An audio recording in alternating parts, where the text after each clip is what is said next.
Hey everyone, welcome back. I am now moved into the quote-unquote new place, so I've got lots of time to record because I'm also kind of between jobs, so I have no excuse to get you guys a video at least every other day, at the very minimum, until I get another job. I've had a couple interviews so far, but I won't hear anything back from them until probably middle of next week. And so fingers crossed, but until then, we'll see. But today I have a T71 replay for you here in World of Tanks, and I know it hasn't been too long since I did a T71 replay already, but this replay really isn't about me. And you can see, you're probably wondering, where are you going, Space? Why are you taking your scout? Why would you take a scout down this way? Well, reason being, I feel like whenever I go into the field, I'm doing it wrong. Not because I'm going to the wrong place, but because me and scouts, I have no idea how I have 2 marks on this thing, but I don't question tank logic. So we're just gonna go ahead, see if anything's come up here very quickly, and I mean they're heavy tanks, so answer is no. And then I kind of realized that and doubled back. But this replay, like I said, not really about me and my performances, so don't question what I'm doing too much. Just whatever happens, happens.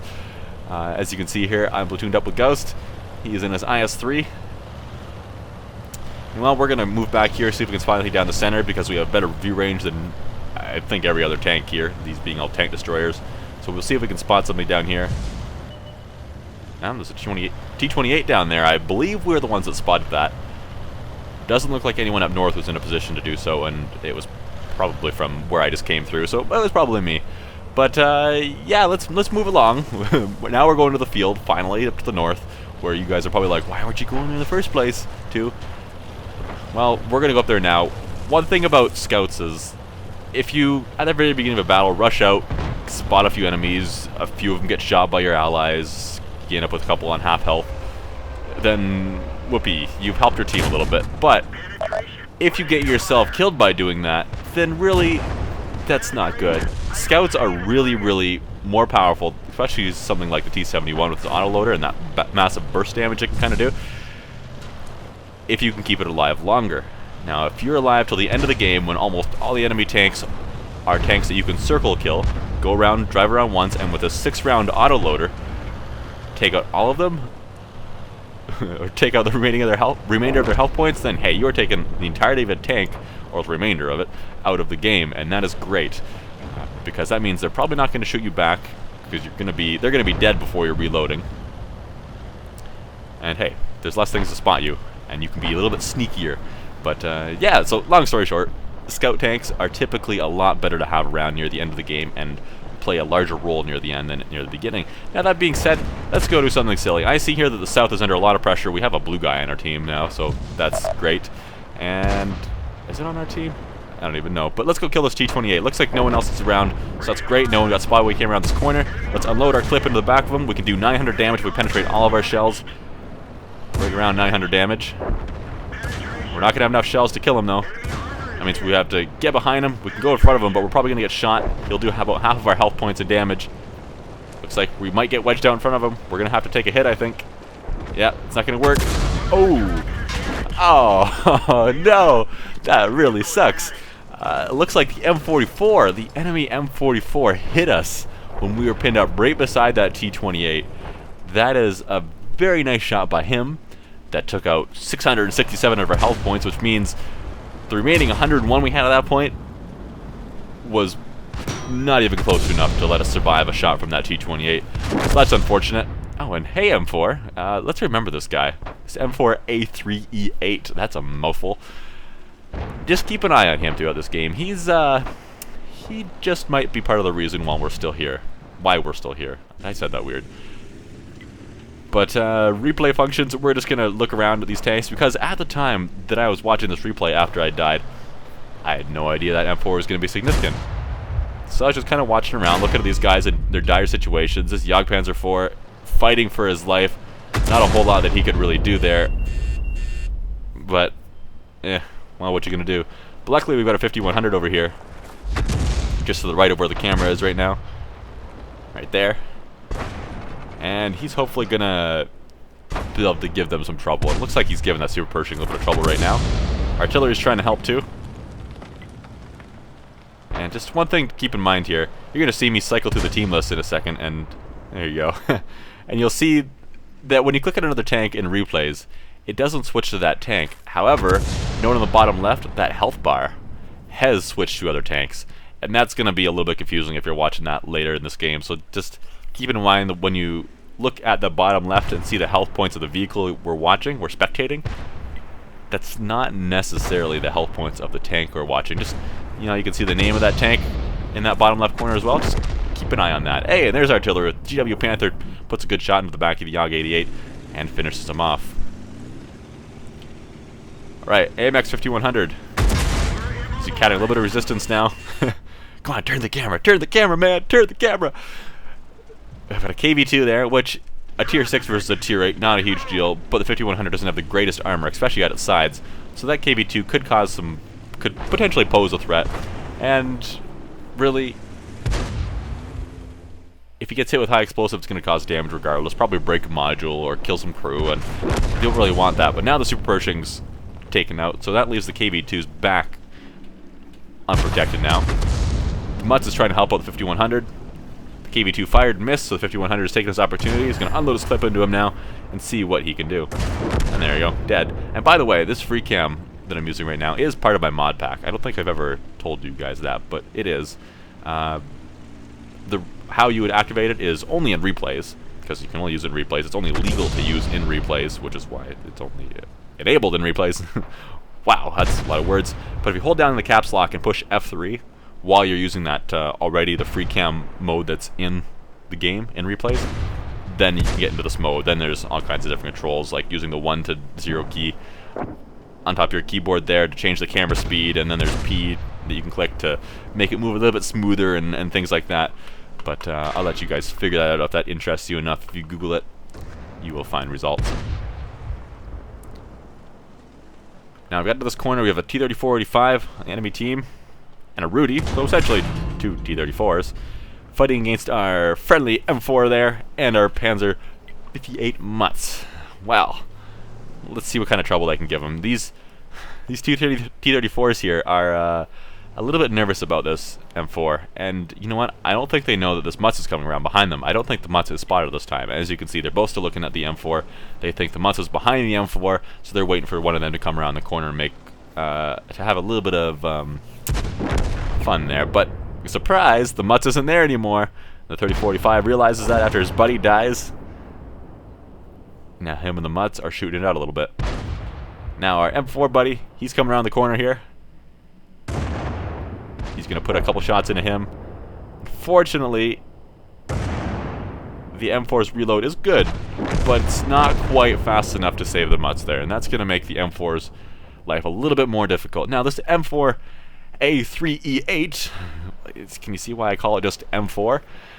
His life has become a little bit difficult now. He is a tier 6, and this is a tier 8 battle. There's now him versus two tier 8s and a tier 6, two of them being artillery. But either of them, if they hit him, are probably going to kill him. You can see the M4 here is on 77 health. I think full health he has 750 health. I believe, right around there. Because you won't be able to see his health points for the rest of this game. And when you do see health points again, it's going to be for the wrong tank. So yes, confusing, but World of Tanks replay is whatever. Whatever you want to do, World of Tanks, then you do it. But now we're being capped somewhere over here. And our M4 is on his way back. And this is another thing that I want to mention. You guys see, a lot of people see, for example, our M4 here is a yellow player by XVM skill. Well, a lot of people see that as, oh, that's a really horrible player, he's not going to be able to do anything, we've already lost, he's useless. Don't do that. Don't look at it like that. Please. That means they're probably not great at everything, but it doesn't mean they're bad either. Oh, and now he's down to 45 health. He can survive one more hit. If he gets hit with a second one, though, it's probably game over for him. So he's got to be a little bit careful here. And this Yog Tiger, there's only one way to take care of these Yog Tigers. And the Yog Tiger 88, they do have pretty rapid reloads. And we have to keep in mind, too, there is two enemy artillery over there. So he can't get hit if he comes out into the open here. But to take care of a tank destroyer, your best option, get around behind it. Now, our M4 does have enough health points to take one hit, but what is he doing? He's circling so wide. At least he's got the right idea to circle, but he's just barely keeping the head of that Yog Tiger's gun. Now he's getting beside him. He's going to put some shots into him. Some really good, juicy ones. Oh, no. Stay beside him. You need to stay beside, or better yet, behind him. You'll be able to control his movements, but at the same time, make sure you don't get too far away from him, or become too predictable, or artillery is going to cause you some trouble. And Yog Tiger's pushing down the hill a little bit now. That's going to prevent him from circling him so easy. Yog Tiger can pull back up the hill if he's smart, and keep this M4 from getting around him. Oh, looks like he's doing that. The M4 just can't quite climb that slope. He's going to have to take a hit from the Yog Tiger. Yog Tiger misses. Artillery shells have all missed so far, too. He can still survive one more shot. Yog Tiger, you should be reloaded by now. Come on, shoot him. Shoot him. He can't. Yog Tiger's getting nervous. He's backing back down this cliff. That's going to mean this M4 can go all around him again. Drive around in circles again. And again, the M4 is going for the really, really wide circles. Don't do that, guy. You're lucky this wasn't any other TD in the game, almost. That they would have traversed faster and killed you by now. I'm not sure why the Yog-88 didn't shoot the M4 there. I feel like he had a couple opportunities, but maybe he's got a damaged ammo rack or a dead loader. Well, the M4 is now taking care of that, and just like that, you can take care of a Tier 8 tank destroyer in a Tier 6 medium. As long as you get beside them, then it's game over for the TD, and oh, don't flip your tag, please. You just did a somewhat, we'll say a great job, I guess. DLM here, not sure what that stands for. Download Manager, I guess. He didn't do the cleanest job there, but he got the job done. He's done good work so far. Let's see if he can go take on the M4043, the Tier 8 artillery, and the M44, the Tier 6 artillery. Keep in mind, he's down to 45% of his health points. I think he had 750 to start with, so that puts him around, what, 300? A little over 300? Well, he has to be careful here, because both of these guns, both of these artillery pieces, I mean, if they hit him, he is almost certainly dead. So he really cannot afford to take a hit, and this is the time where in any game I would get unlucky and artillery would dirt me before I even spot them. And oh, but there's the M4043. He's not wasting his time.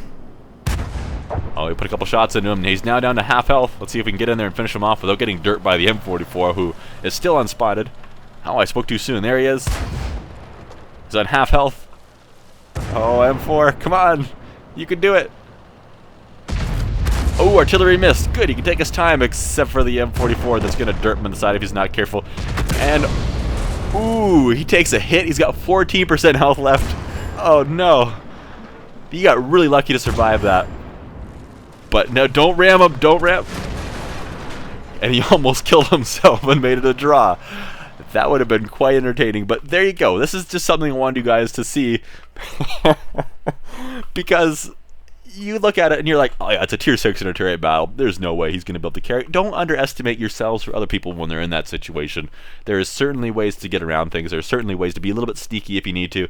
And don't look at yellow players as players that, oh yeah, they're not that great. If you're a purple player or a blue player or a green player yourself, don't look down on them. They might not be the best at everything, but there is going to be a lot of things that they do right. Do. Wow, that was a distraction. But just, you know, kind of give them a break. Let them try, at least. Don't hate on them. If you want to judge in your head, then go for it. But don't start calling them out in-game. Anyways, guys, thanks for watching. Like I said, between jobs right now, so hopefully I can get a lot of more videos out right now. If you do, however, feel like helping me out, which I feel greedy or selfish or something in that way for ever saying this, which is why I haven't actually mentioned it before, but in the video description of every video there is a link in there at spacegk.com/downloads /donate that you can help me out with if you want. You can send me a couple dollars on a monthly basis or just a one-time thing through PayPal if you wish, but otherwise, I mean, obviously no obligation there, and if you don't want to do that, the best way to help out a YouTuber is just click that like button on every video that you watch, because that really, really does help YouTube to recommend my video to other people, and the more people that watch, the more views, of course, and the more people see ads, and the ad revenue is what helps YouTubers make their money. And well, I'm going to stop rambling on now, but just keep that in mind, and if you do feel generous, then that would be appreciated, but obviously no obligation. But anyways, thanks guys, I'm going to stop rambling again, as I've said 3 times by now. Have a good one. See ya.